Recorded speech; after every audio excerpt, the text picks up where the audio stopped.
ये बात है 19 मार्च 2003 की, जब अमेरिकी राष्ट्रपति जॉर्ज बुश ने ऑपरेशन फ्रीडम ऑफ इराक का अनाउंसमेंट किया था।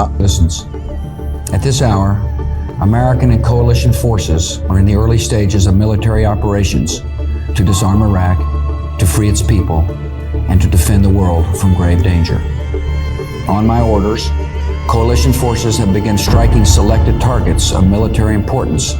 to undermine Saddam Hussein's ability to wage war. ठीक इस घटना से एक दिन पहले यानी 18 मार्च 2003 की रात इराकी तानाशाह सद्दाम हुसैन और उसके बेटे कुसे हुसैन ने मिलकर एक ऐसी डकैती को अंजाम देने की योजना बनाई जिसने हमेशा हमेशा के लिए अपने नाम को गिनीज वर्ल्ड बुक में दर्ज कर लिया।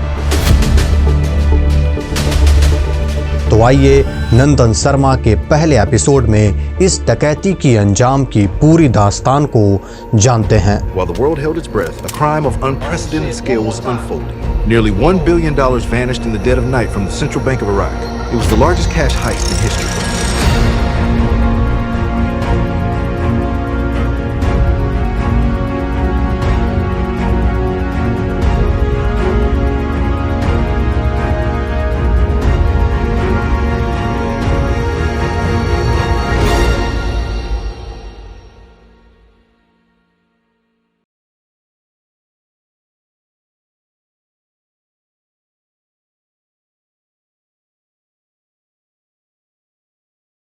दोस्तों, इस बात से पूरी दुनिया वाकिफ़ है कि पूरे मिडिल ईस्ट में तकरीबन 30 वर्षों तक अपने दबदबा को कायम रखने वाला सद्दाम हुसैन की ज़िंदगी कोई आम ज़िंदगी नहीं थी। अपने हुकूमत के वक्तों में सद्दाम अपने दिन की शुरुआत दुनिया के सबसे महंगे सिगारों में से एक क्यूबन कोहिबा से किया करता था।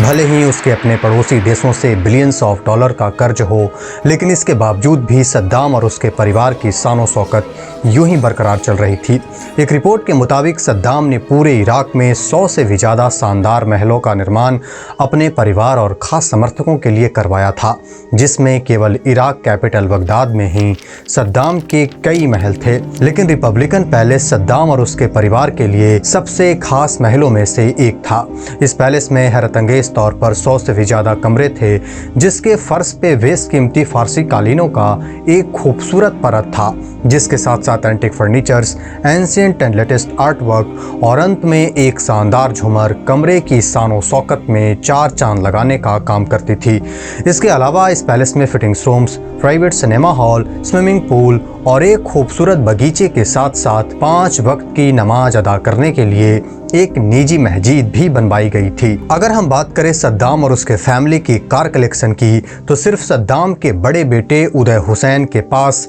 1300 से भी ज़्यादा कारों का एक शानदार बेड़ा था, जिसमें पोर्शे के टॉप मॉडल से लेकर के फेरारी के टॉप मॉडल तक, लैम्बोर्गिनी डायब्लो से लेकर के जगुआर XK8 कन्वर्टिबल तक की सुपर कार्स उदय हुसैन के बेड़े में शामिल थी। इसके अलावा उदय के लग्जरी कारों में BMW, Mercedes Benz, Rolls Royce और सहवर्ले के कई मॉडल के साथ साथ अस्टर्स, ब्लैक हॉक और प्लिमथ प्राउलर तक की लग्जरी कार उदय हुसैन के काफिलों में शामिल थी। इतना ही नहीं, उदय के क्लासिक और विंटेज कारों में Aston Martin, London taxi, Rolls Royce silver shadow, 1958 में बना फोर्ड फेयरलैंड 500, फोर्ड ऊडी वैगन और जिमर गोल्डन स्पिरिट के 2 मॉडल के साथ साथ लेवॉन जीप तक की विंटेज कार उदय हुसैन के पास मौजूद थी। शायद इसीलिए उदय हुसैन को the king of cars club and cruelty के नाम से जाना जाता था। उसके क्रुएलिटी का अंदाजा आप इस बात से लगा सकते हैं कि जब 22 जुलाई 2003 को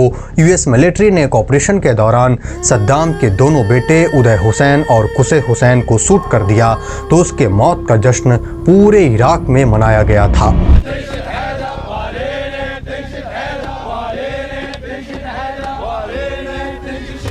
लेकिन सबसे अहम बात यह है कि इन तमाम कारों के काफिले में मर्सिडीज बेंज सद्दाम की सबसे पसंदीदा कारों में से एक थी और इसके अलावा भी सद्दाम के पर्सनल एसेसरीज और एसेट में दुनिया की नायाब घड़ियां, सुनहरे कारतूस, एक पर्सनल जू, पूरे इराक में कई रिजॉर्ट, कई हज़ारों एकड़ ज़मीन और अंत में बोइंग 747 जंबो जेट के साथ साथ एक लग्जरी याट जिसे अल कदासियत सद्दाम के नाम से जाना जाता था। और यहाँ तक की कहानी सद्दाम और उसके परिवार की शान शौकत की ये शानदार जखीरों की दास्तान को पेश करती है। लेकिन अब हम सब कहानी के सबसे खास लम्हों में चलेंगे।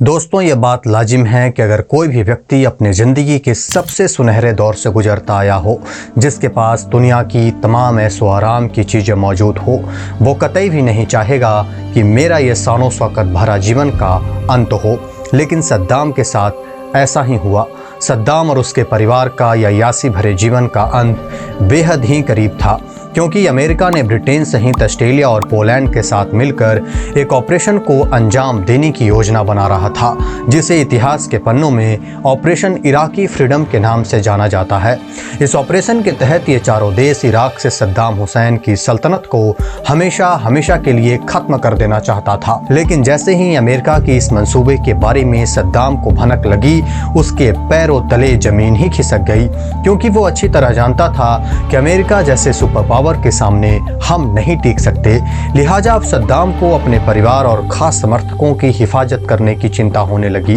वो परिवार और खास समर्थक जो अब तक अपने ज़िंदगी में एक लैविश लाइफ स्टाइल को जीते आए थे, और इसीलिए सद्दाम हर सूरत में अपने इस लाइफ स्टाइल को मेंटेन रखना चाहता था, जिसके लिए उसे एक बहुत बड़े रकम की तलाश थी, ताकि वो इराक की सत्ता से हटने के बावजूद भी वो अपनी आगे की ज़िंदगी को ऐशो आराम के साथ बिता सके, ठीक उसी तरह जैसे भारत के करप्ट पॉलिटिशियन अपनी ज़िंदगी को बिताते हैं। अभी हाल में ही एक खबर आई है कि आंध्र प्रदेश के पूर्व सीएम जगन मोहन रेड्डी ने तकरीबन 500 करोड़ की लागत से एक महल का निर्माण करवाया है। तो वहीं दिल्ली के पूर्व सीएम अरविंद केजरीवाल ने भी एक शीश महल का निर्माण करवाया है। और रही बात बिहार की, तो उसका कोई मुकाबला नहीं। चाहती हूँ, संसद में जब लोकपाल के ऊपर चर्चा चल रही थी तब आप सो क्यों गए थे?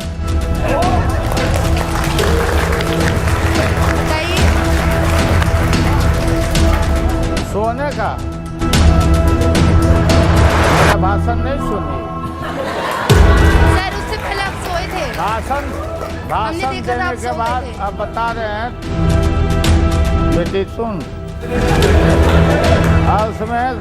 सोते नहीं, आंख बंद करके मनन करता हूँ।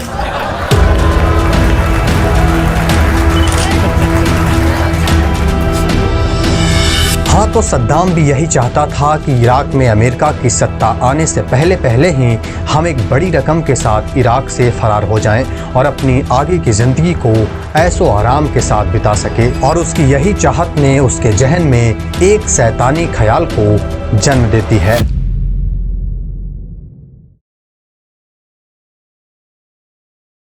17 मार्च 2003 सद्दाम हुसैन और उसके बेटे कुसे हुसैन ने मिलकर सेंट्रल बैंक ऑफ इराक को लूटने का एक प्लान तैयार किया। इस प्लान के मुताबिक उस टाइम पे इराक के सेंट्रल बैंक में तकरीबन $4 बिलियन का कैश रिजर्व मौजूद था, जिसे लूट पाना एक आम इंसान के लिए नामुमकिन सा था, क्योंकि उस दौर में सेंट्रल बैंक ऑफ इराक दुनिया के सबसे सेफ एंड सिक्योर बैंकों में से एक मानी जाती थी, जिसमें हाई बाउंड्री वॉल से लेकर के landscaping, biometric system, man traps और बुलेट प्रूफ डोर जैसे अनब्रेकेबल सिक्योरिटी सिस्टम को अपडेट किया गया था। इतना ही नहीं, इस बैंक में high security locks, CCTV cameras, motion sensor, 24/7 monitored alarms, cash strapping और ग्लास ब्रेक डिटेक्टर के साथ साथ वेल ट्रेंड सिक्योरिटी गार्ड हर वक्त बैंक की हिफाजत के लिए मुस्तैद होते थे। फिर भी अगर कोई सुरमा इस अभेद कवच को भेद ले तो भी $4 बिलियन कैश को बैंक से चुरा कर ले जाना अपने आप में एक इम्पॉसिबल टास्क था, क्योंकि ये कोई छोटी मोटी रकम नहीं थी। ये इतनी बड़ी रकम थी जिसका वजन ही सिर्फ 10 एशियाई हाथी के बराबर मापा गया था। और यही एक मसला सद्दाम के गले का फंदा बन चुका था, क्योंकि बैंक की सुरक्षा कवच को भेदने के लिए सद्दाम का खौफ ही काफ़ी था, क्योंकि अभी भी सद्दाम की हुकूमत पूरे इराक में बरकरार थी और कोई भी शख्स या संस्था सद्दाम के खिलाफ जाने का दुस्साहस नहीं करेगा, और अगर करेगा तो उसके साथ क्या होगा। खैर, सद्दाम और उसके बेटे खुसे हुसैन को अब तक 4 अरब डॉलर को हजम करने की तरकीब नहीं सूझ रही थी, लिहाजा सद्दाम केवल 1 अरब डॉलर को ही बैंक से निकालने का फैसला लेता है और तत्काल एक लेटर लिखकर अपने बेटे खुसे हुसैन के हाथों में सौंप देता है। आखिर ये लेटर किसके लिए और क्यों लिखी गई थी, ये हम सब आगे की कहानी में जानेंगे। फिलहाल के लिए सद्दाम इस पूरे मिशन की रिस्पॉन्सिबिलिटी अपने बेटे खुसे हुसैन के ऊपर छोड़ देता है और अपने कमरे में विश्राम करने के लिए चला जाता है। और इसी के साथ 17 मार्च 2003 की रात खत्म होती है और शुरू होती है 18 मार्च 2003, जिसके घड़ी में बज रहे थे सुबह के 4, जहां इराक के सारे लोग चैन की नींद सो रहे थे। तो इसी बीच खुसे हुसैन अपने 3 ट्रक्स, एक पर्सनल गाड़ी और अपने खास 26 कमांडर के साथ सेंट्रल बैंक की ओर रवाना हो जाता है, जहां पहले से ही बैंक के टॉप ऑफिसर्स को बुला लिया गया था, पर वो इस बात से अनजान थे कि आज उनके साथ क्या होने वाला है। लेकिन बैंक में अचानक बुलावे के बारे में ऑफिसर सोच ही रहे थे कि इतने में ही खुसे हुसैन अपने काफिलों के साथ बैंक में दस्तक देता है, जहां सबसे पहले खुसे के कुछ कमांडर बैंक के सारे सिक्योरिटी गार्ड को गन पॉइंट पे रख लेता है, तो वहीं बाकी के कमांडर के साथ खुसे बैंक के अंदर प्रवेश करता है, जहां वो अपने पिता सद्दाम का लिखा हुआ वो लेटर बैंक मैनेजर के हाथों में सौंप देता है, जिसमें साफ साफ धमकी भरे शब्दों में $1 बिलियन का डिमांड किया जा रहा था। और बैंक मैनेजर में इतनी हिम्मत नहीं कि वो सद्दाम के इस फैसले का विरोध कर सके, लिहाजा तकरीबन 5 घंटे तक चली इस लूट के दरमियान $1 अरब को ट्रकों में भर दिया गया, जिसमें ट्रक ए में $400 million,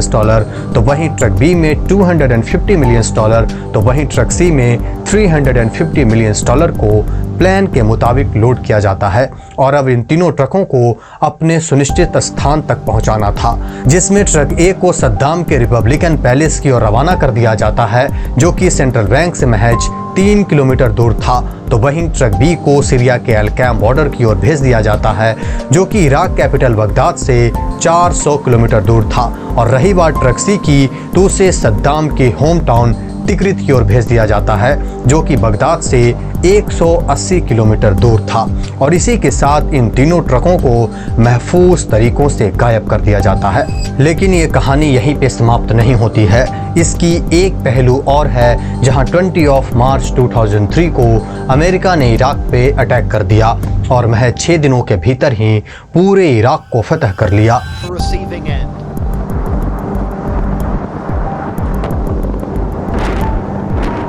Last night, a square mile in central Baghdad seemed like hell on earth. अपनी ऐसी भयावह हार को देखकर सद्दाम आनन फानन में ही इराक से फरार हो चुका था, लेकिन इस जीत के फौरन बाद ही अमेरिका ने सेंट्रल बैंक में हुई इस लूट की वारदात को इन्वेस्टिगेट करने की रिस्पॉन्सिबिलिटी अपने सेंट्रल इंटेलिजेंस एजेंसी CIA को सौंपती है, जहां सबसे पहले CIA के ऑफिसर्स ने सेंट्रल बैंक के ऑफिसर से राब्ता किया, जहां उन्हें CCTV फुटेज के जरिए 18 मार्च को हुई इस घटना को पूरे डिटेल में दिखाया जाता है, जिसके फौरन बाद ही इन्वेस्टिगेशंस ऑफिसर्स ने पूरे इराक में अपने स्पाई को एक्टिव कर देते हैं, जिसके मदद से इराक के जगह जगह पे सर्च ऑपरेशन भी शुरू कर दिया जाता है। लेकिन जब इन्वेस्टिगेशन टीम सद्दाम के रिपब्लिकन पैलेस में सर्च ऑपरेशन को शुरू करती है, तो वहां उन्हें उसके अंडरग्राउंड बंकर्स और दीवारों के पीछे से लगभग $650 मिलियन के साथ साथ ह्यूज अमाउंट में गोल्ड कलेक्शन मिला, जिसे मौके पे ही इन्वेस्टिगेशन टीम के द्वारा रिकवर कर लिया गया।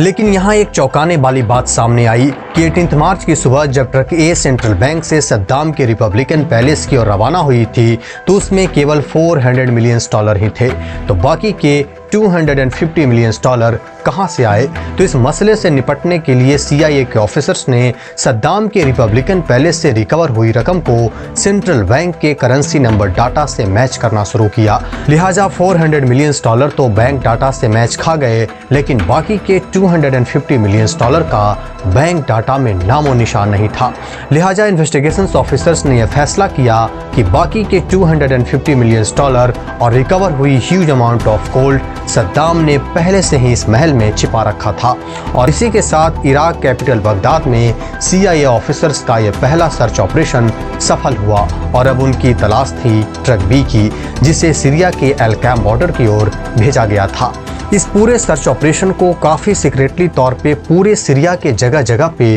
रन किया जा रहा था, लेकिन काफी लंबे समय तक मशक्कत करने के बावजूद भी CIA ऑफिसर्स के हाथ कोई सुराग न लगा। लेकिन 2003 के अंत में उन्हें अपने एक स्पाई के जरिए इंफॉर्मेशन मिली कि सद्दाम अपने खास रिश्तेदारों के स्विस बैंक अकाउंट में इस रकम को एक सीरियन इंटेलिजेंस की मदद से ट्रांसफर कर रहा है, जिसके फौरन बाद ही इन्वेस्टिगेशन टीम ने उस सीरियन एजेंट के घर पे छापेमारी करती है, जहां से $90 मिलियन का तो सुराग मिला, लेकिन बाकी के $160 million successfully Swiss bank account में ट्रांसफर कर दिए गए थे, जहां से इस रकम को लाना CIA ऑफिसर्स के लिए इम्पॉसिबल था और उनका आगे का सफर भी इम्पॉसिबल ही रह गया, क्योंकि जब ट्रक C की तलाश में इन्वेस्टिगेशन टीम सद्दाम के होम टाउन तिक्रित पहुंचती है तो उन्हें वहां की ज्योग्राफिकल कंडीशन ही उलझा रखा था, क्योंकि तिक्रित छोटे छोटे पहाड़ों और नदियों से घिरा हुआ एक छोटा सा गांव था, जहां चप्पे चप्पे पे सर्च ऑपरेशन करने के बावजूद भी CIA ऑफिसर्स $350 मिलियन की तलाश करने में नाकाम रहे। लिहाजा काफ़ी लंबे समय से चल रहे इस सर्च ऑपरेशन को अमेरिका ने हमेशा के लिए बंद कर दिया। लेकिन CIA के कुछ ऑफिसर्स का यह मानना है कि ट्रक C की इस रकम को ईरान और लेबनान भेज दिया गया है, तो वहीं कुछ ऑफिसर्स का ये मानना है कि इस रकम को टेरर ऑर्गेनाइजेशन अल कायदा के पास भेज दिया गया है, तो वहीं कुछ ऑफिसर्स का ये भी मानना है कि आज भी $350 मिलियन तिक्रित के कहीं वीराने में दफन है, जिसे हम तलाश करने में नाकाम रहे। और इसी के साथ ये कहानी यहीं पे समाप्त होती है। मिलते हैं एक बेहद ही शानदार वीडियो के साथ।